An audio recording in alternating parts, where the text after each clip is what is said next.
So next, we're going to have the BSN ecosystem panel. So we have a couple of people joining us virtually, but I'd like to invite up to the stage Jay Law and Duncan Wong and Julian Gordon. And then virtually, we will have Chang joining us and also Jia Leng. So the BSN is, as you've hopefully learned by now, is not a public or a private blockchain. It's a unified blockchain environment involving a variety of ecosystem partners, including cloud services providers, blockchain framework operators, portal operators, and solution partners. And so we've invited a number of those partners to join us today on the panel to talk about what they're doing. So I'd like each of you to introduce yourselves, and I'll start with you on the end. Jay, introduce yourself, what company you work for. Hello, everyone. Okay. Hello. I'm from DigiXnode. DigiXnode is actually a portal partner of BSN. So basically, if in Hong Kong and Macau, if you would like to subscribe to the BSN service, you can actually come to the portal of digixnode.io. So basically, we are sort of like the McDonald's outlet for the BSN infrastructure service. Thank you. And I'm the CTO of DigiXnode. Okay, I'm Julian Gordon. I'm the VP for Hyperledger, which is the blockchain initiative of the Linux Foundation. We started 2016. We have a large open source community. We have about 14 different code bases. We have about 50 different labs.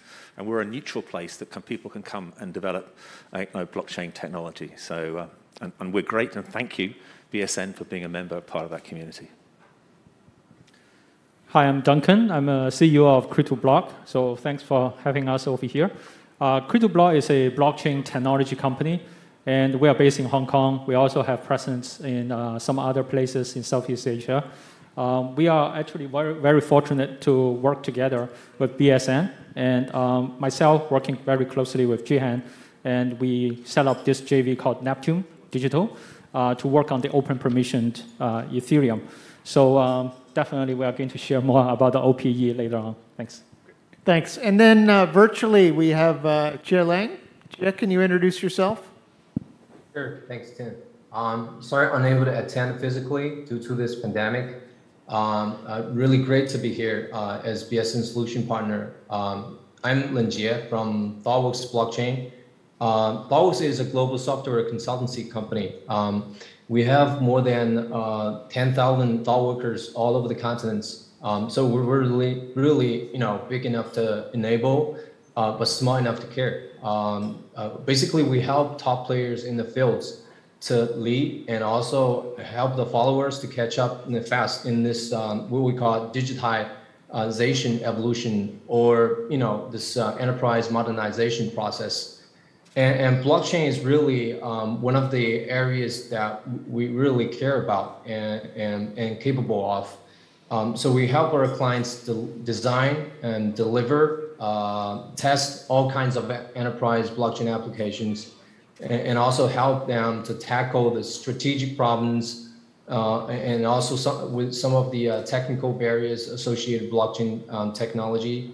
And we do think BSN is unique, and it is the right infrastructure right now we can see in this market to enable this enterprise blockchain application in the long run. So really glad to be here in this ecosystem. Thanks. Thanks, Jia.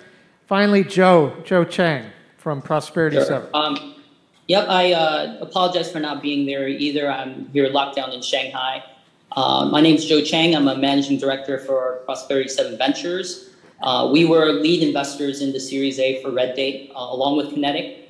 Prosperity 7 is a $1 billion diversification fund with a venture investment focus set up by Aramco Ventures with a primary goal of generating superior financial returns. This having been said, we do have something of an existential purpose and invest with a bit of a strategic lens. That lens and mission is reflected in the name of our fund. We were named after the Prosperity Well, which was the 7th oil well. We actually dug 6 holes. It was the 7th well that was the first to discover the commercial oil in the Saudi desert back in the 1930s. And so it was the source of wealth of the kingdom, and that created Saudi Aramco. And so we named it after this well because we hope that this fund will be another well that finds the next sources of wealth and prosperity for Aramco, the kingdom, and really the world. As such, Prosperity 7 aims to invest in the most disruptive and innovative technologies and applications that will have significant impact and contribution to society. And so we feel our investment in Red Date and thus the BSN falls very squarely within that mandate. Thanks, Joe. So when you say the word blockchain to the average person on the street, they usually think about Bitcoin, right, or cryptocurrencies. So let's talk a bit about enterprise use cases, because as we've talked about many times, there's more to blockchain than just Bitcoin. So I'd like to kind of ask the same question to each of you. Maybe Duncan, you can start. Tell us about an enterprise use case that your organization is working on. Sure. So maybe let me just share two of the use cases that we work on, and they are all live networks. So one of them is the trade finance that we work with some of the major banks to build up a trade finance blockchain system. It's a global network, and the whole purpose is to connect multiple banks and also their corporates together so that they can actually share documents, digitized documents, in a very traceable way to improve the transparency, while at the same time, by making use of smart contract, we can automate the workflow. So the result is that, first of all, we reduce the cost by reducing it for at least 30 to 40%. The more important thing is that we can actually improve the efficiency by reducing the number of the total duration of doing this trade finance process from weeks to just hours. So this is one of the applications that we built, and it's already live. And some major banks, more than 20 global trading banks, are already on board, and almost 100 corporates are already using it.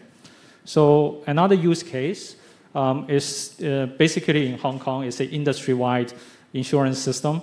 At this moment, this blockchain system is used for authentication, which means this is a live system that whenever you have insurance documents, for example, right now we are limited to motor insurance, that the insurance companies, they upload those insurance documents onto the platform so that transport department and also other car owners will be able to check the authenticity of those insurance documents online.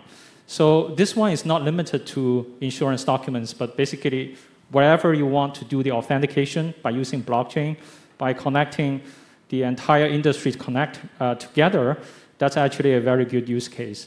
And right now we already have more than 250,000 records uploaded to this system every year.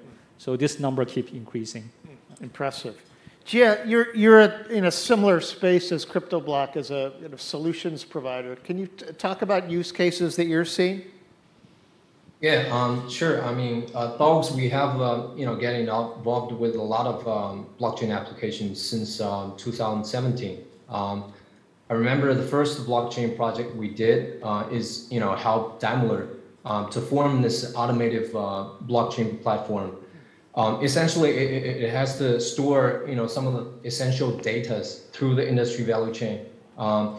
And on top of this, we further tried to build a few more interesting applications. The first one is the vehicle lifecycle management system, just as a digital asset for Daimler to track. And the second one is Corda framework-based clearing engine in order to improve this reconciliation process of auto finance. The third one is use the car trading platform plugged with this blockchain approved data, so to distinguish with some of the other trading platforms. And since then, we actually explored a lot more enterprise blockchain applications in many other areas, financial industry, such as supply chain finance and trade finance, embedded with the blockchain logic, and also this commodity trading platform, VOT, VAKT, and it's still operating. As far as for retail, this blockchain-based loyalty points that is able to cross brands and areas to form this seamless customer experience. Most recently, we got a lot of requests from some of our brand clients regarding this NFT business because recently it's really hot, not only in China but also globally, as you know. But they consider this more as like a marketing campaign to gain customer attention. So they really need this fast and low cost solution. In order to deliver this solution relatively fast and with low cost, we actually managed to build this internal NFT module, actually based on this BSN OPB, which is the open permission blockchain, which we think is the best choice currently for a client to adopt. Thanks, Jeff. Jay, same question to you, back to Hong Kong. Tell us a use case that you're working on here. Well, actually, DigiXnode is actually not an application development company, so our case is a little bit different from Thoughtworks and CryptoBLK. But I can actually share one use case, which is actually a company who would like to facilitate, like small, medium-sized company, when they go to the banks, they want to apply the loans. Usually in Hong Kong, like the cases are the owner of the company, they have to put up a lot of collateral, regardless of whether they have a very good business plan or they have a good clients, good track record. The banks, they don't really care. So they just want you to put up like enough money before they can borrow money. You can borrow money.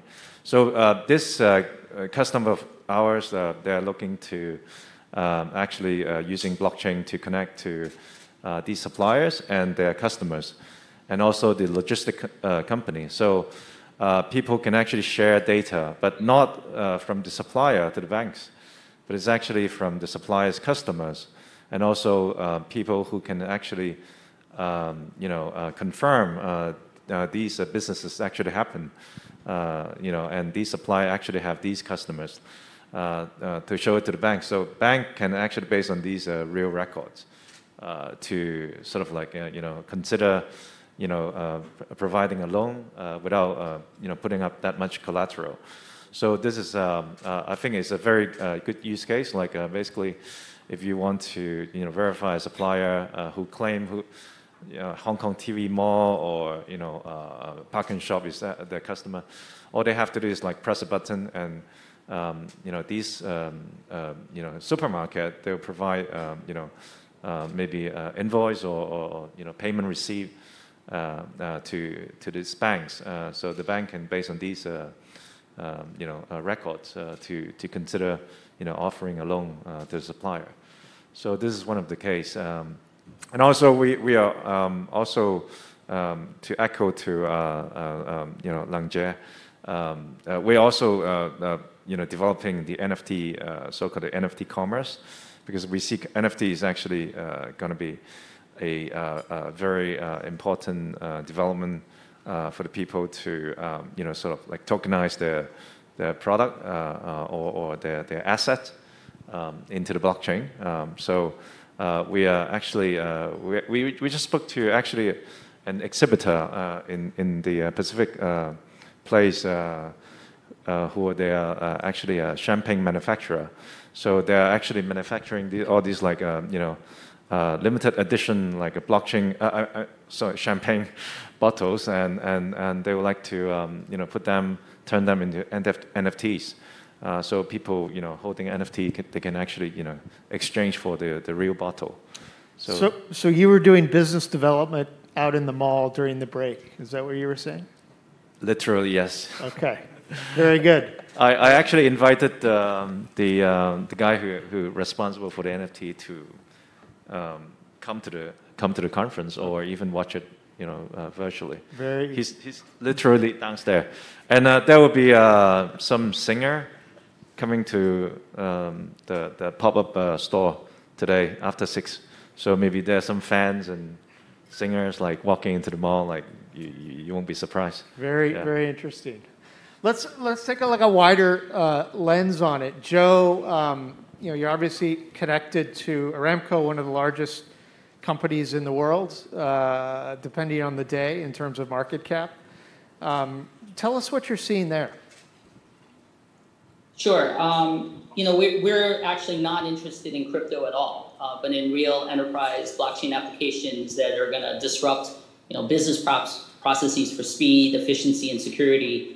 Creating transparency, consensus, and really creating value, right? So, without mentioning undisclosed projects underway, I think it's public knowledge that Aramco Ventures has invested in a couple of blockchain platforms, Data Gumbo and VAKT, which aid in the management and automation of new contracts and invoices, helping to eliminate the need for paper-based processes. Another example is since June 2020, we have also used blockchain to conduct background checks and to verify the credentials of employees and contractors, cutting verification times by more than 90%. Now, this all said, with our parent as the world's largest company, with over 1,000 vendors and one whose primary business is the sale of energy products to international customers, our greatest interest in blockchain will be how to apply it to enable businesses to be, or business to be done more seamlessly, cheaper, faster, more securely with all of our trading partners. Great, thanks, Joe. Let's shift to challenges. So, Julian, I'm coming to you on this one. The technology, we've heard about it for several years. People talk about blockchain a lot, but there's still some challenges. So, from a kind of Hyperledger perspective, what do you see are the key challenges, either business or technology-wise? Well, for a start, I think blockchain is already here, right? We're here from in terms of trade finance, very large networks, trade lens, 44 million containers, many billions of activities. We've got GSBN. There's a whole list of, especially in trade finance, which I think everyone mentioned, is very mature. Now, so it has scale, it is possible. But the challenges, I would think, actually, Yifan mentioned it, interoperability. That's one of the big challenges, and that's obviously, I think, that BSN could do. And we've got a lot of work we're doing in interoperability, from things from atomic swaps down to many different levels so that you can talk about interoperability. So interoperability, I would say, is one. And then I think on the broader thing is education. Getting more developers, more people who can do contracts, smart contracts, people who can do the cybersecurity and make sure that this what is becoming a critical infrastructure for companies, businesses, people, and kind of industry and countries, that we have that kind of critical infrastructure and people can build those in place. So those are some of the things that we're working on. Okay, good. Duncan, what do you see for challenges? So first of all, I totally agree with what Julian mentioned about the interoperability part. The second thing I think is really about the privacy part. In fact, when we talk about blockchain, Yifan mentioned explicitly that it's basically broadcasting, right? So, for example, if you want to build some kinds of like enterprise applications on some kinds of open public chain, then the privacy would definitely be something that we need to solve. Definitely, there are a couple of tools already available. Especially recently, people are talking about zero-knowledge proof systems. By using zero-knowledge proof system to improve the privacy, or kind of like building up a virtual private network on top of a public blockchain.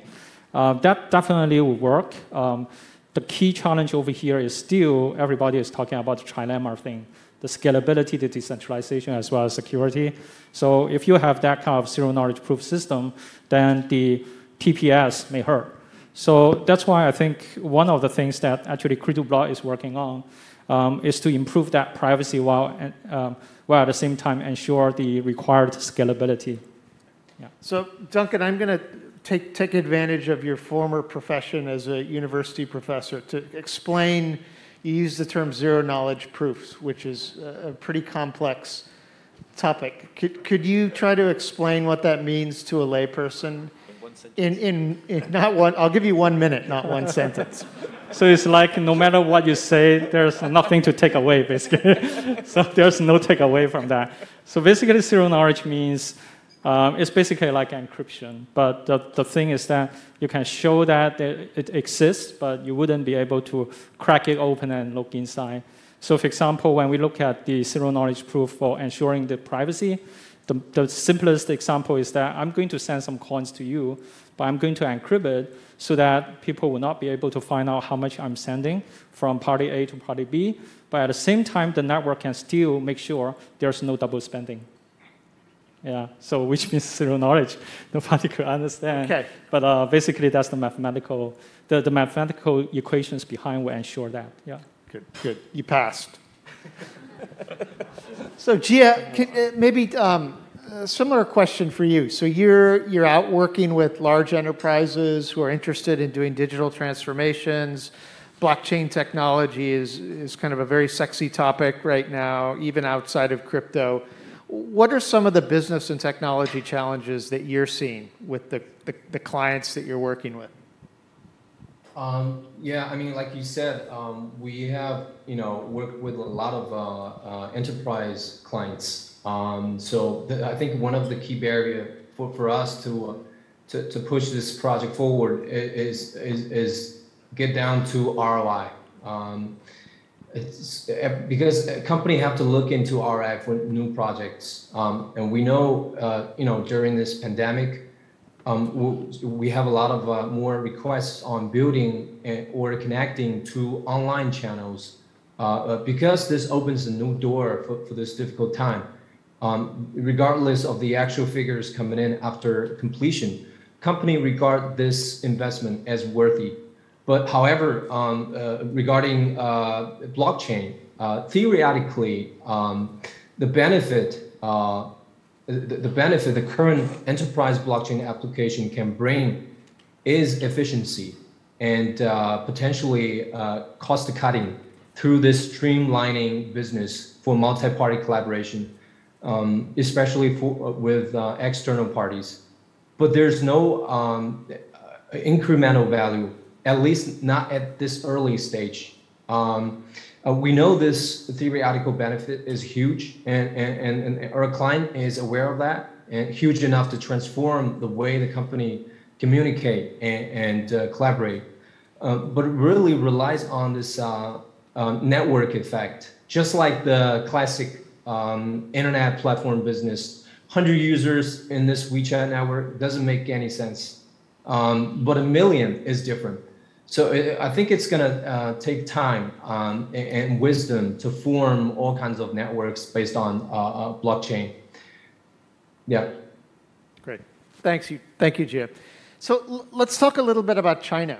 And maybe, Joe, I'm going to direct this one to you, which is, blockchain technology in China. Obviously, a technology that the government has wanted to promote, but has also put some pretty strict regulation around some aspects of it. How do you think about blockchain technology and its use in China? Well, I think as I mentioned earlier, the promise of blockchain, just to help us do business faster, quicker, more securely, and at less cost, is going to be of great interest to us, right?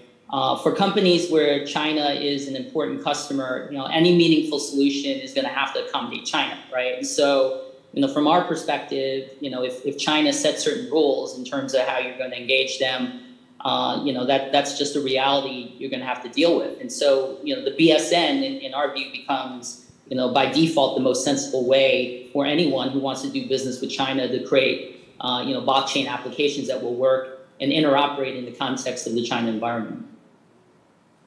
Thanks, Joe. Jay, this one goes to you. How are you thinking about the future of blockchain? When you think, 5 and 10 years into the future, how do you see it being used, and when do you think is really the tipping point when it becomes mainstream and when, the average consumer actually interacts with a service that's based on blockchain?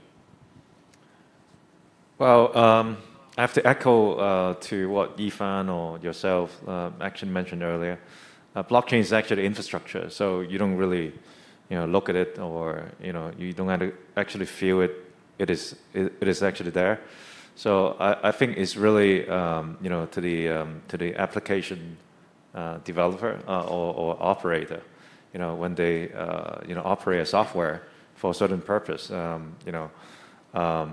as an end user, you don't really feel it. But you just know it's there, and now the base layer is called blockchain, so everything is trusted. So the way I imagine, I really agree with Yifan, the public IT system. So basically, I was actually talking to a person from a data center, during the break. So the way I explain, how you use the data center today is really you subscribe to some cloud service and you're actually installing your own back office system onto the cloud. So basically, it's only used by you. But when it comes to IT system, the system itself is actually a public system. The application is being developed for the public system, but you have your own data vault to store your data. So I think this is basically nobody will care about blockchain. It's actually this public system. So whatever you generate, the data is going to be sitting in the public system in your own folder in a way. So this is how I see it. Yeah. So I think you would probably say it's early in the evolution of the technology, right? And so we are. Yeah. I think there's a lot of talk. My own personal view, there's a lot of jargon speak right now. People are talking in technical terms, zero knowledge proofs, different protocols, and my personal view is we'll know when it's mainstream when people stop talking about the infrastructure, right, and start talking about the applications and services. Yeah, I believe the terms that we use today, I think in a few years' time, nobody will actually use it because it's going to be, nobody talks about plumbing because, it's already under your feet, right? Yeah, this is how I see it, yeah. Julian, what do you think? Well, I think he's right. When it's ubiquitous everywhere, right, and it's going to be in the background, it's infrastructure, maybe blockchain inside, right? Like you want Intel, right? Intel inside, so the blockchain will be there. I think certain things like identity, so if you can manage your identity, manage your certificates, manage your driving license, all these kind of things in a wallet, that will hit the consumer, right? In a privacy-enhancing way that you can show it to others using zero proofs, so the original issuer does not see it. So that kind of technology, I think, will be great in terms of medical records. Maybe you can centralize your medical records into your own wallet. These kind of things are on the way, but I think it's very early, and it'll be in the background, and it'll be the applications that define what you call it.